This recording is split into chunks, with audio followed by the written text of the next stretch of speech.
খুলনার ডুবুরিয়ায় ভ্রাম্যমাণ আদালতের অভিযানে অবৈধ কারেন্ট জাল জব্দ করা হয়েছে। মঙ্গলবার দুপুরে উপজেলার চুকনগর বাজারের 4টি দোকানে অভিযান চালায়ে ৭৫,০০০ মিটার অবৈধ কারেন্ট জাল ও প্রায় ১২০ কেজি অবৈধ পলিথিন জব্দ করা হয়।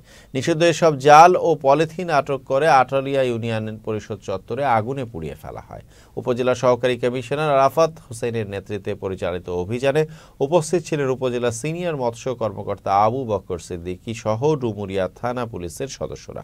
দেশীয় প্রজাতির মাছ সংরক্ষণ এবং মাছ ও রেণুপোনা নিধন বন্ধে মৎস্য সুরক্ষা ও মৎস্য সংরক্ষণে এমন অভিযান অব্যাহত থাকবে বলে জানান উপজেলা সিনিয়র মৎস্য কর্মকর্তা। কমিশনার ভূমি এবং সিনিয়র উপজেলা মৎস্য কর্মকর্তা সহ অভিযানে অংশগ্রহণ করি। আমরা 4টি দোকান থেকে প্রায় ৭৫,০০০ মিটার কারেন্ট জাল আটক করি, যেটি আমরা এখন আগুনে পুড়িয়ে বিনষ্ট করা হচ্ছে।